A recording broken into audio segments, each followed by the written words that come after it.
going on, but I've come out to do our 1 o'clock Beluga chat, keep talk, what have you. In a little bit, I'll have a couple of my coworkers coming out to do a session with the 2 whales that you see out here right now. So I'm just going to talk at you for a little bit, and then if you have questions about the whales and you're thinking of them, because at the end I usually ask if you folks have any questions, and usually I get a bunch of crickets, so maybe think of some questions, because I like to answer questions. Anyway, we have 3 whales that live here at Wild Arctic. There are just 2 out here on the habitat right now. Right now you can see they're actually having quite a good time with a toy down there. But we've got Oliver and Nunavik out here. Oliver is half-brothers with our 3rd whale, who's currently in our back area. His name is Grayson. They were both born at SeaWorld in San Antonio. They were both 14 years old, because they're actually only 3 days apart in age. They were both born very close to each other in Texas back in 2007. They're 14 years old. And then Nunavik is the larger of the 2 that you see out here. Even though he's larger, he is actually the youngest. He is 11 years old. He was originally born at Shedd Aquarium in Chicago. He lived for a few years at the Georgia Aquarium in Atlanta, and now he lives here in Orlando. He has only been with us now for 6 months or so. He came to us in May. So we've got Nunavik, who's chatting you up there on the left, and then we've got Oliver over here on the right, who's giving you guys a little bit of a wave. Pretty commonly asked question is, how do we tell the boys apart? As I mentioned, Nunavik is a little bit on the bigger side. He is about 2,000 pounds, whereas Oliver over here with Ben in the orange bucket there, he's about 1,600 pounds, so he's a little bit smaller.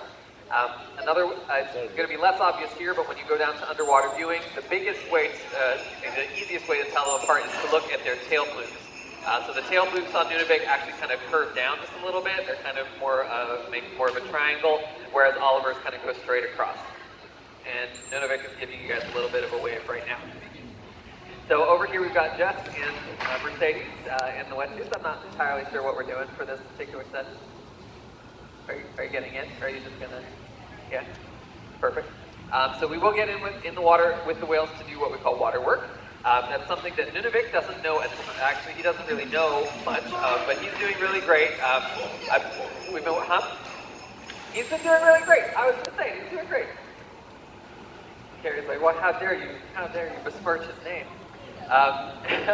No, Nunavik has not done water work typically at the facilities he's been at prior to here, but he has done in-water interactions where people are up to their waist in the water, but he's been doing really great with us when we get in. Oliver, however, who's over here on the left, Oliver came to us from the Texas park, as I mentioned, and at the Texas SeaWorld they have a show with the beluga whales. So they actually have a stadium with the belugas where they have, I think, 12 whales right now, and they can do shows, and they'll get in the water. And so Oliver knows a lot of those water work behaviors where we can interact with them in the water and do different things.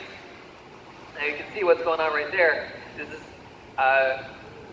might be the first time we've had 2 people in the water with Nunavik. So Nunavik got a little bit curious there, and he came back to what we call a recall slap. So that's something that, they're going to be curious, and he wants to check out and see what's going on.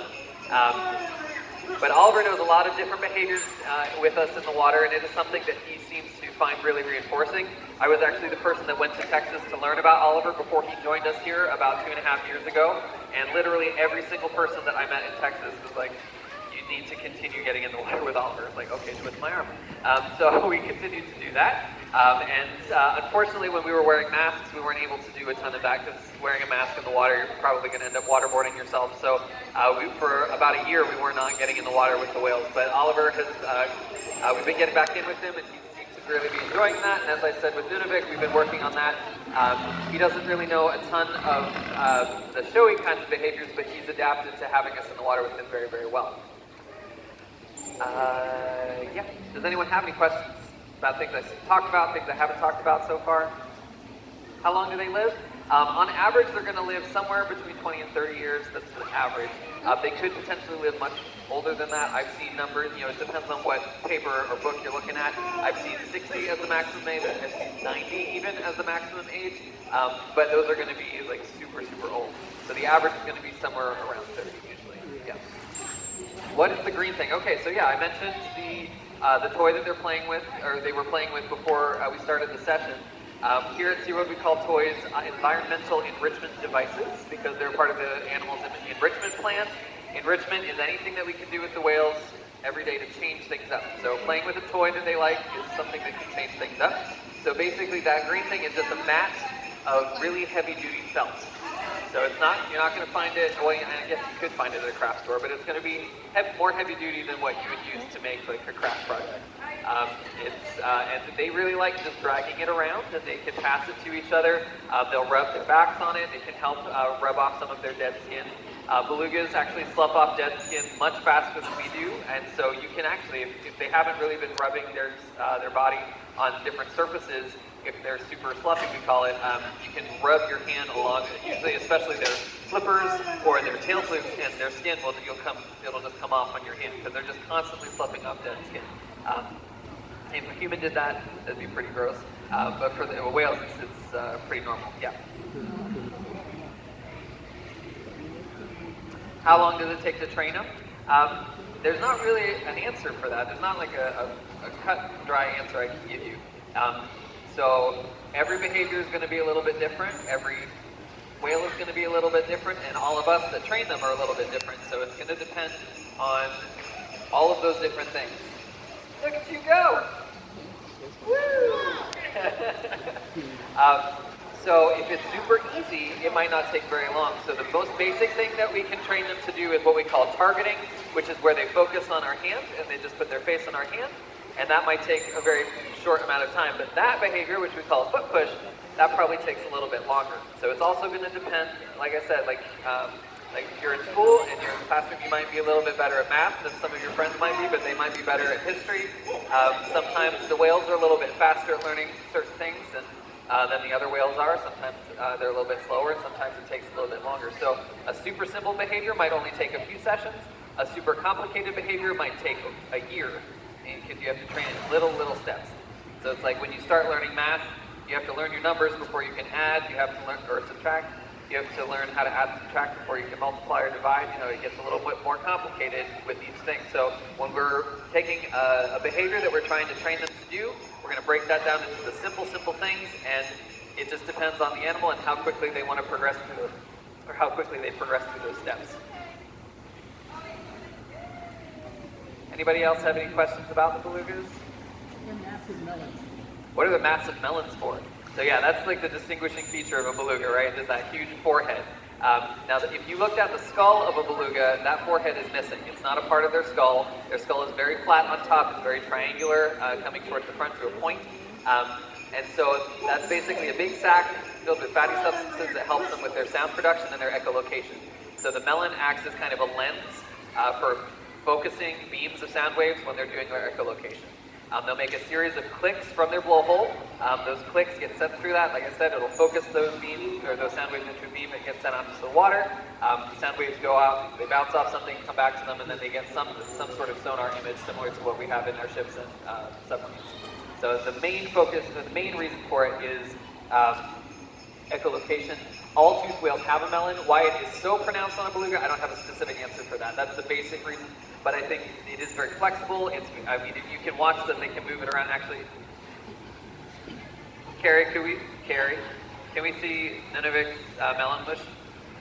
So if you want to watch Nunavik's melon there, you can see how much he's going to move it here in a second. See how he's moving it up and forth? Yeah, there we go.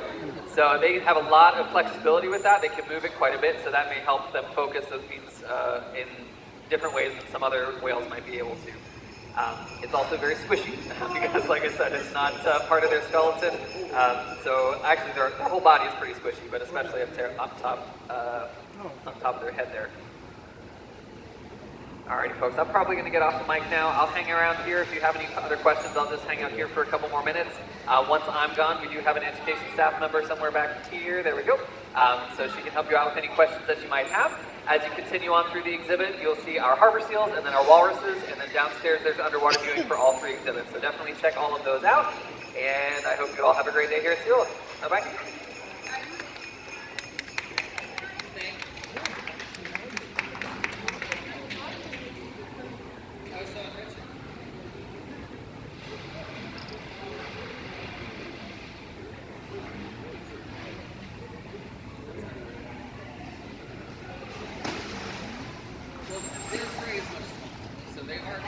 Predators, they are carnivores, but their prey is crabs, shrimp, fish,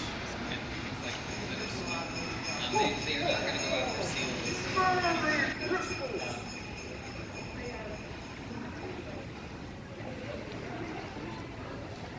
So yeah, I mean, just as with any animal, if you put them in a corner, they're gonna act their best interest. Typically, a beluga's first response is to hunt. Their first response is get me out of here, or to just not go to that situation. A lot of times, you know, I had a similar like version of the question. Another thing that I usually talk about is, you know, like them as dolphins are like very